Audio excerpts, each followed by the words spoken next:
సరైన సమయం ఇస్తే, సరైన సమయం ఇస్తామని హామీ ఇస్తే మేము అసెంబ్లీ సమావేశాలకు హాజరవుతాము. ఇది వైఎస్ఆర్ కాంగ్రెస్ పార్టీ స్టేట్మెంట్. పెద్దలందరికీ, ప్రేక్షకులు, వీక్షకులందరికీ నమస్కారాలు. నమస్తే అండి. నీకు సమయం ఇవ్వాలన్నా ఇవ్వద్దన్నా ముందు నువ్వు అసెంబ్లీకి రావాలి కదా. అసెంబ్లీకి రాకుండా ముందు నాకు అగ్రిమెంట్ రాసి సమయం ఇస్తానంటే ఏంది? ఎప్పుడైనా చరిత్రలు చూసావా? యూరియా అందలేదంటున్నావు, మెడికల్ కాలేజీలు మూసేసినారని గొగ్గలు పెడుతున్నావు. అదేదో అసెంబ్లీకి వచ్చి అడుగు. యూరియా అందలేదని అసెంబ్లీలో మాట్లాడు. ప్రజలు నీకు పంపించారు కదా. సరే, మెడికల్ కాలేజీలు మూసేశారు, నేను బ్రహ్మాండంగా కట్టేశాను, చూస్తే ఆహా అని అనిపించే విధంగా ఉండాలని కట్టేశాను అన్నావు. అదేదో వచ్చి అసెంబ్లీలో చెప్పు. ఎందుకు అంత భయము? ఏం ఎవరు చూస్తే భయము? మొన్న అమరావతిలో ఒక కాన్క్లేవ్ జరిగింది. వేటు న్యూస్ అనేటువంటి సంస్థ ఒక కాన్క్లేవ్ పెట్టి, అవును, మా నాయకుడు చంద్రబాబు నాయుడు గారు వచ్చారు. మా పార్టీ తరఫున మా వాదన ఏదో చెప్పాం. నీ పార్టీ తరఫున మీ సజ్జల రామకృష్ణారెడ్డి గారు వచ్చారు. వచ్చి జగన్మోహన్ రెడ్డి ముఖ్యమంత్రి అయితే అమరావతి నుండే పరిపాలిస్తాడని చెప్పావు. ఆ మాట ఏదో అసెంబ్లీకి వచ్చి చెప్పు. చెప్పగలరు? నువ్వు చెప్పడానికి, సజ్జల రామకృష్ణారెడ్డి చెప్పడానికి లాట్ ఆఫ్ వేరియేషన్ ఉంది. నీ సలహాదారుడు చెప్పాడు, జగన్మోహన్ రెడ్డి ముఖ్యమంత్రి అయితే అమరావతిలో నుంచి పరిపాలిస్తాడు, విశాఖపట్నానికి వెళ్ళడు అని ఖచ్చితంగా చెప్పావు. ఇదే మాటనే జగన్మోహన్ రెడ్డి శాసనసభ వేదికగా వచ్చి చెప్పే దమ్ము ధైర్యం ఉందా నేను అడుగుతున్నా. నిన్ను ఎవరు ప్రివెంట్ చేయటం లేదు. నువ్వు వస్తానంటే నేనే ఒక పెద్ద బ్యానర్ కడతా, hearty welcome to Jaganmohan Reddy. వచ్చే ధైర్యం ఉందా? మాట్లాడే సత్తా ఉందా?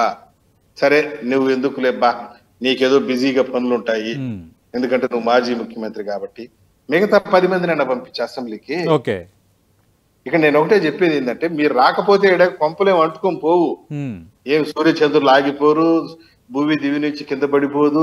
మాకు ప్రతిపక్ష హోదా ఇవ్వాలి, ప్రతిపక్ష హోదా ఇవ్వటం లేదు.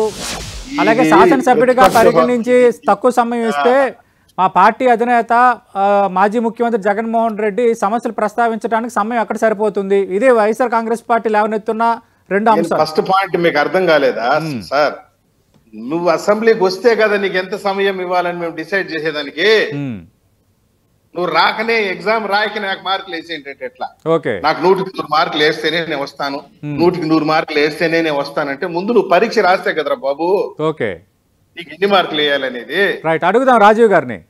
అది అర్థం కాకుండా నాకు ఇస్తే వస్తాను, ఇదేం బీరువలోను ఫ్రిడ్జ్ లోను ఉందా తీసుకొచ్చి ఇవ్వడానికి. ఇంకో విషయం చెప్తా, నువ్వు లేఖ ద్వారా రాశావు. గౌరవ మాజీ ముఖ్యమంత్రి జగన్మోహన్ రెడ్డి గారు స్పీకర్ గారికి లేఖ రాశారు, నాకు ప్రతిపక్ష హోదా ఇవ్వాలని. స్పీకర్ గారు లేఖ ద్వారా నీకు సమాధానం ఇచ్చారు, అయ్యా ఇవ్వటం కుదరదు, చట్టాలు ఒప్పుకోవు. కుదరదంటే మాకేం వ్యక్తిగతంగా ఏం కోపం ఏం లేదు జగన్మోహన్ రెడ్డి గారికి, మాకేం కోపం ఉంటుంది, రూల్స్ ఒప్పుకోవు. అదే విషయం చెప్పావు. కోర్టుకు కూడా పోయినావు నువ్వు. కోర్టు నుండి జడ్జిమెంట్ వచ్చే వరకు అసెంబ్లీకి రావచ్చు కదా. ఇదేం గోల ఇది? నువ్వు రాకపోతే ఇక్కడ ఎవరు అన్నం తినేసి ఏడవరు. ఏం కాకుంటే మిమ్మల్ని ఎన్నుకున్నటువంటి 11 నియోజకవర్గ ప్రజలు నష్టపోతారు అంతే. Nothing more than that. కొండ రాజు గారు, సప్తగిరి ప్రసాద్ గారు, గతంలో ఎన్టీ రామారావు రాలేదు, అలాగే చంద్రబాబు నాయుడు కూడా నేను మళ్ళీ గెలిచే వస్తానని శపథం చేసి వెళ్ళిపోయారు. ఈ అంశాలను ఇప్పుడు వైసీపీ తెర ముందుకు తెస్తుంది.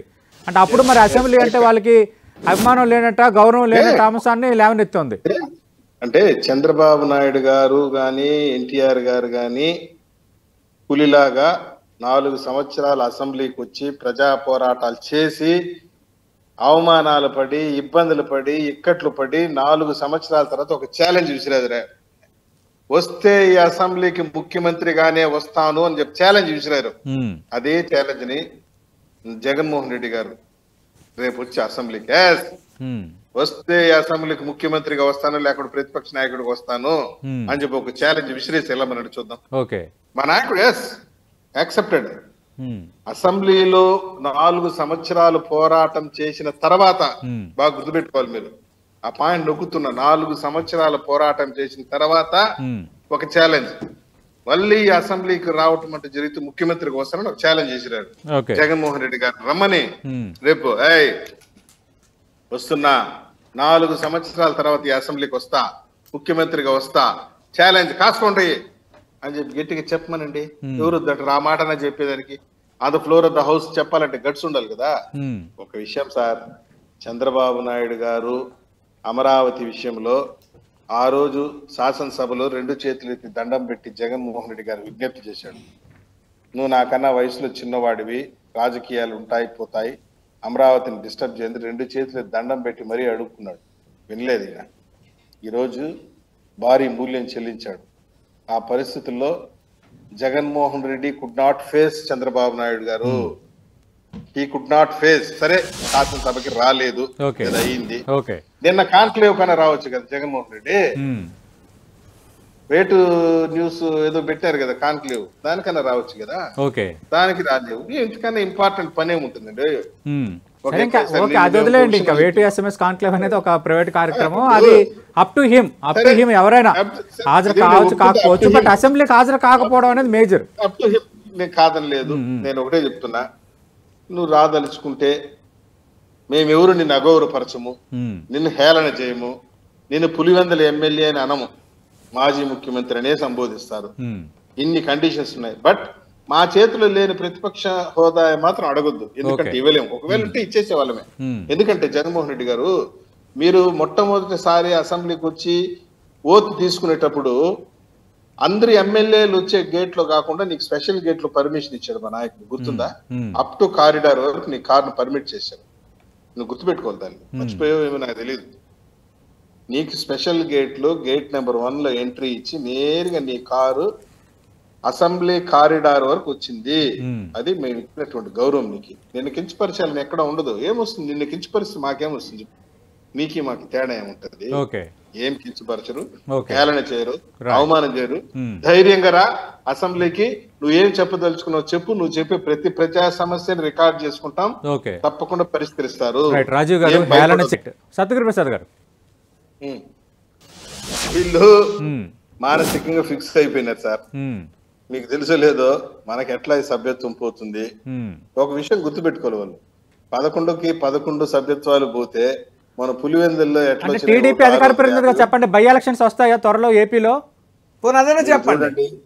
జగన్మోహన్ రెడ్డి గారు గనక రాకపోతే law will take it own course of action. చట్టం తన పని చేసుకోబోతుంది. వీళ్ళ సభ్యత్వాలు పోతాయి. వీళ్ళు మళ్ళీ ఎలక్షన్స్ 11కి 11 వస్తాది. మన పులివెందులు జరిగింది చూసారా, సేమ్ టైప్ లో 11 పోలింగ్ చేస్తూ మీరు ఏమైనా ఆడలేనోడు మతల మీద బలి ఏడిచినట్టు మీరు ఎలక్షన్ లో నిలబడి ఎన్నైనా చెప్పుకోండి, మీరు గగ్గోలు పెట్టుకోండి, ఇబ్బంది లేదు. ప్రజాస్వామ్యం ప్రజలు ఓట్లు వేస్తే గెలిచాం మేము. నిన్న పులివెందులో జరిగింది కూడా ప్రజలు ఓట్లు వేస్తేనే గెలిచింది. రాజీవ్ గారు